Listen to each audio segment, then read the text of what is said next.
E se você pedisse a Deus para te transformar no maior jogador de futebol do planeta e ele atendesse? Foi exatamente isso que o mundo pensou quando viu um garoto franzino destruir defesas como se estivessem em outro nível.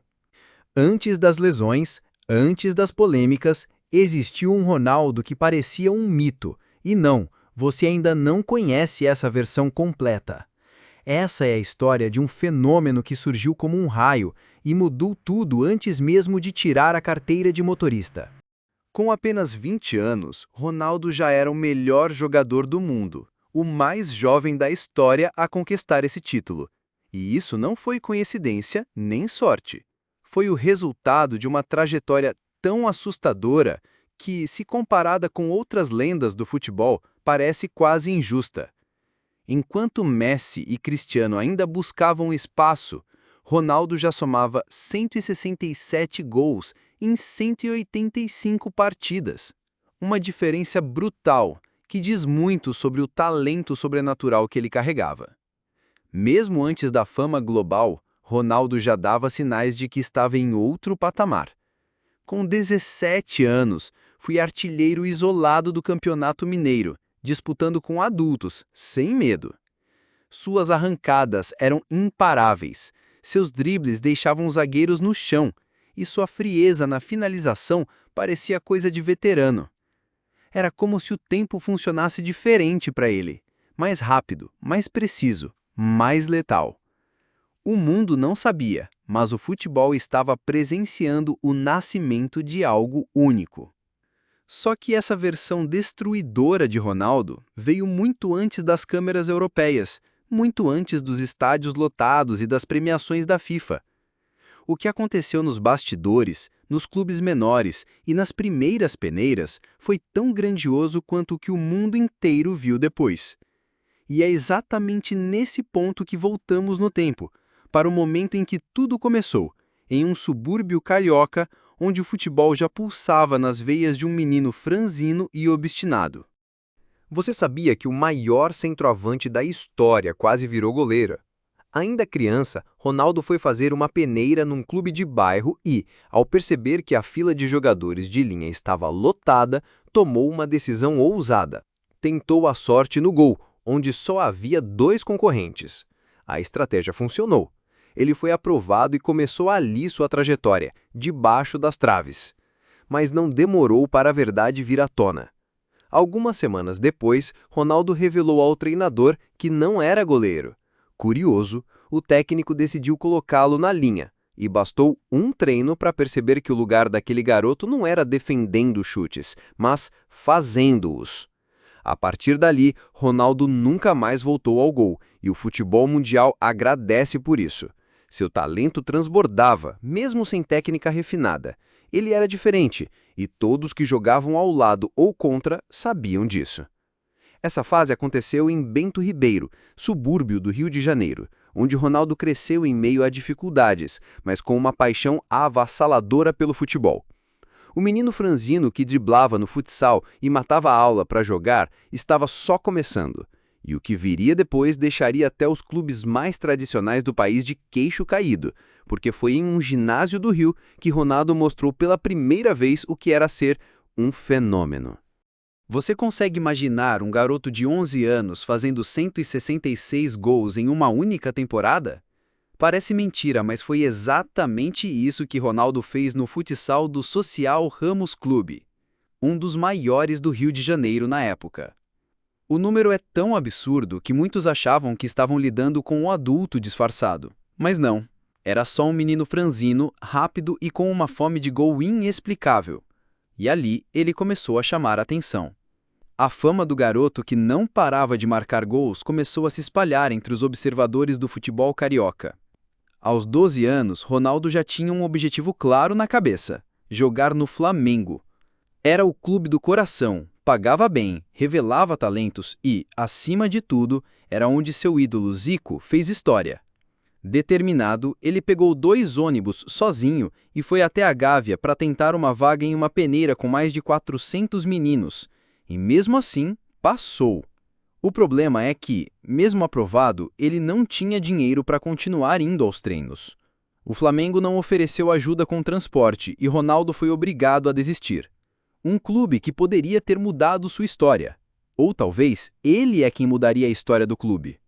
Mas enquanto o sonho rubro-negro se desfazia, uma nova oportunidade surgiu. E foi assim, por um desvio inesperado, que o destino colocou o Ronaldo no caminho do São Cristóvão. Você sabia que o primeiro grande salto da carreira de Ronaldo só aconteceu graças a um craque da Copa de 70? Foi Jairzinho, o furacão da seleção, quem viu o menino jogar no São Cristóvão e imediatamente percebeu: ali tinha algo raro. Ele recomendou o Ronaldo a dois empresários, Reinaldo Pita e Alexandre Martins, que compraram seus direitos por cerca de $7.500. Um valor simbólico, considerando o que viria depois, mas para um clube pequeno era uma venda necessária.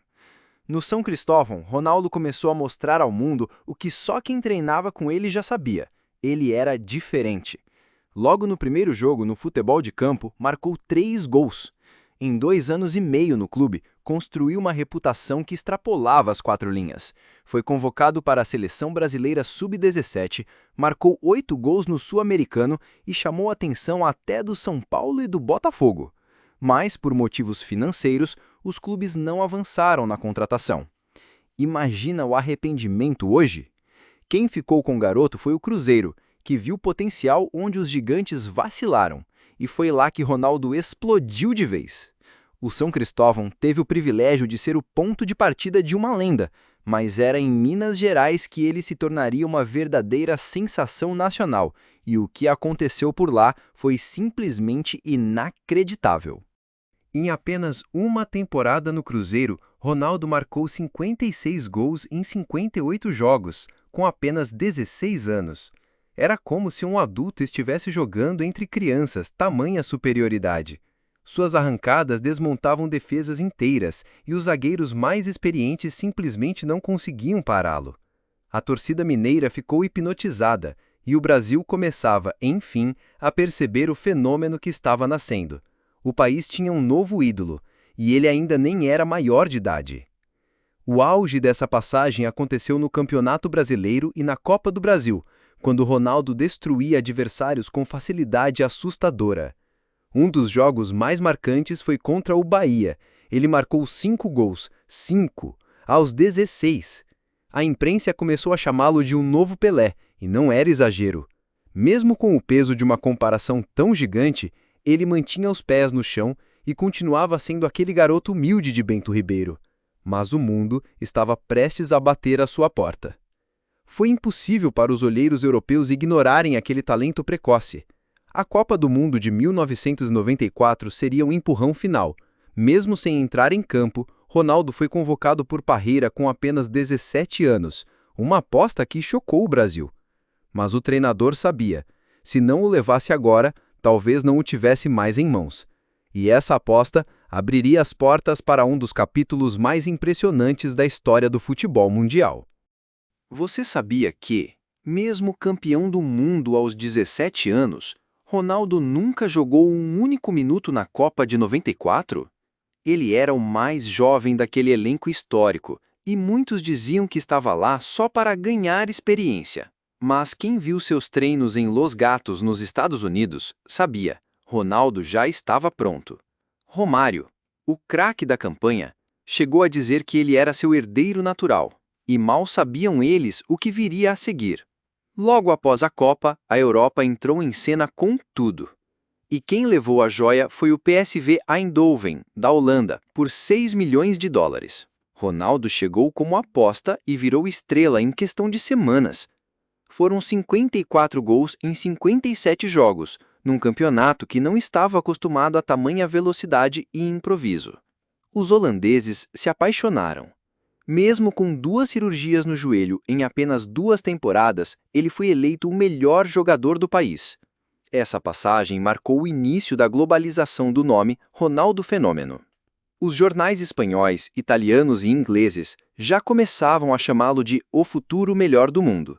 Mas, como a história estava prestes a provar, ele não seria apenas o futuro, ele já era o presente. E seria em Barcelona, num único ano mágico, que o planeta inteiro se curvaria diante de sua genialidade. Você sabia que em apenas uma temporada no Barcelona, Ronaldo marcou 47 gols em 49 jogos, e isso com apenas 20 anos? Foi a explosão definitiva do fenômeno no futebol mundial.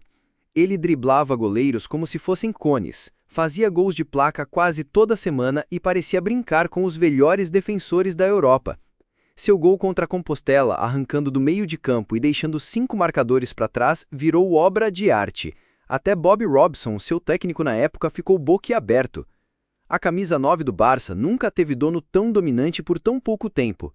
Ele foi o artilheiro de quase todas as competições que disputou, ganhou a Supercopa da Espanha, a Copa do Rei e a Recopa Europeia. E foi eleito pela primeira vez o melhor jogador do mundo pela FIFA, sendo o mais jovem da história a receber o prêmio. Mas, mesmo com tanto sucesso, uma reviravolta inesperada aconteceria. Por desentendimentos contratuais, Ronaldo não renovou com o clube. Foi um choque. O torcedor do Barcelona ficou inconsolável, mas a Inter de Milão não perdeu tempo, pagou 28 milhões de dólares e levou o craque para a Itália. E foi em solo italiano que Ronaldo enfrentaria os zagueiros mais duros do mundo, e mesmo assim continuaria a encantar. Só que nessa nova fase, ele não teria só rivais em campo, viriam também os maiores desafios de sua vida, e os maiores testes para sua carreira e seu corpo. Você se lembra do dia em que o mundo parou em silêncio ao ver Ronaldo caído no gramado, segurando o joelho com expressão de dor? Era 1999 e o fenômeno estava no auge, destruindo defesas na Itália com a camisa da Inter de Milão. Mas então veio a primeira lesão grave no tendão patelar, seguida de uma recuperação e de um retorno dramático. Apenas 6 minutos após sua volta aos gramados, o joelho rompeu de novo. O estádio inteiro ficou em choque. Foram 2 anos longe dos campos, uma eternidade para quem vivia do impossível. Médicos diziam que ele dificilmente voltaria ao mesmo nível. Mas Ronaldo não aceitou esse destino. Ele treinou em silêncio, fez fisioterapia como quem treina para uma final de Copa e ignorou o que diziam os especialistas. Sua volta era incerta, mas ele tinha um alvo bem definido, a Copa de 2002. E ninguém poderia imaginar o que estava por vir. A seleção brasileira já não era mais a favorita de outros tempos, mas com Ronaldo de volta, tudo parecia possível. Ainda sem estar 100%, ele calou o mundo com 8 gols na competição, incluindo 2 na final contra a Alemanha. Foi ali que ele deixou de ser só um craque, virou um símbolo de superação. Só que o destino ainda reservava mais voltas e uma mudança de camisa que surpreendeu o planeta inteiro. Quando Ronaldo chegou ao Real Madrid em 2002, o mundo parou para assistir. A apresentação teve mais de 80 mil pessoas no Bernabéu, um show de proporções hollywoodianas. Ele não era só uma contratação, era um evento global. E mesmo em um elenco recheado de craques como Zidane, Figo e Beckham, o fenômeno brilhou como grande protagonista. Sua estreia? 2 gols relâmpago que incendiaram Madrid. O impacto foi imediato. Ronaldo trouxe de volta a alegria ao ataque merengue e ajudou o clube a conquistar La Liga logo em sua primeira temporada. Os torcedores se encantavam com seus dribles curtos, sua explosão e a capacidade absurda de decidir partidas em segundos. Mesmo com lesões que ainda o perseguiam, sua genialidade superava as limitações físicas. A cada toque na bola, o estádio vibrava como se fosse uma final. Mas os anos passavam e o corpo cobrava seu preço. As lesões se intensificaram e o ambiente dos Galácticos começou a pesar. Ainda assim, Ronaldo manteve sua reputação intacta como lenda viva do futebol. Mas ele sentia que precisava mais, de casa, de calor, de um novo recomeço. E foi aí que o Brasil voltou ao seu radar, e um clube surpreendente entrou nessa história. Quem diria que o fenômeno um dia vestiria a camisa de um clube brasileiro novamente? E mais, do Corinthians, surpreendendo até os torcedores do próprio time. Em 2009, após longos períodos de recuperação e incertezas, Ronaldo voltou ao Brasil com um contrato inesperado. Muita gente achava que ele estava acabado, mas bastaram alguns toques na bola para o país inteiro se calar e aplaudir de pé. Logo em seus primeiros jogos, mostrou que ainda era decisivo. Gols em clássicos, arrancadas históricas e um faro de artilheiro que parecia eterno. O Corinthians ganhou a Copa do Brasil e o Paulistão com Ronaldo comandando o ataque. Fora de campo, sua presença arrastava multidões. Ele elevou o patamar do futebol nacional como nunca antes. Foi mais que uma volta, foi um renascimento, um fechamento de ciclo em grande estilo. O jogador que começou vendendo picolé nas ruas do Rio agora encerrava sua carreira ovacionado por uma nação inteira. Mas ainda faltava uma última página dessa história. Uma despedida emocionada diante do mundo que marcaria o fim de uma era no futebol mundial. Quando Ronaldo anunciou sua despedida da seleção, o Brasil inteiro parou. O maior artilheiro das Copas até então, o homem que levou o país à glória em 2002, agora se despedia em lágrimas. Seu jogo de despedida contra a Romênia foi simbólico. Não importava o adversário, mas sim o adeus de um ídolo eterno. Ele vestiu a amarelinha pela última vez e foi ovacionado como um rei. Em campo, fez questão de sorrir, de brincar, de agradecer. Não foi sobre o placar, foi sobre tudo o que ele representou: o sonho, o esforço, a superação e o talento inigualável. O fenômeno se despedia da seleção, mas nunca do coração do povo. Com 15 gols em Copas, ficou eternizado entre os maiores da história. E assim, o garoto de Bento Ribeiro, que encantou o mundo com seus dribles e arrancadas, fechava o ciclo como poucos fizeram. Mas a pergunta que fica é: qual o verdadeiro legado de Ronaldo Fenômeno? Porque, talvez, ele tenha deixado algo ainda mais valioso do que os gols. O Ronaldo foi mais do que um jogador. Ele foi um fenômeno no sentido mais puro da palavra, capaz de vencer as dores, o tempo e até o impossível. Sua história nos mostra que talento é só o começo. O que define uma lenda é o que ela faz quando o mundo duvida dela. Se essa jornada te emocionou, te inspirou ou te fez lembrar por que você ama futebol, deixa o like aqui no vídeo e comenta aí, qual o momento mais marcante do Ronaldo para você? Vamos reviver juntos cada lance, cada golaço, cada reviravolta dessa carreira inesquecível. Até o próximo vídeo, aqui no Futebol em Close, onde o futebol é contado como você nunca viu.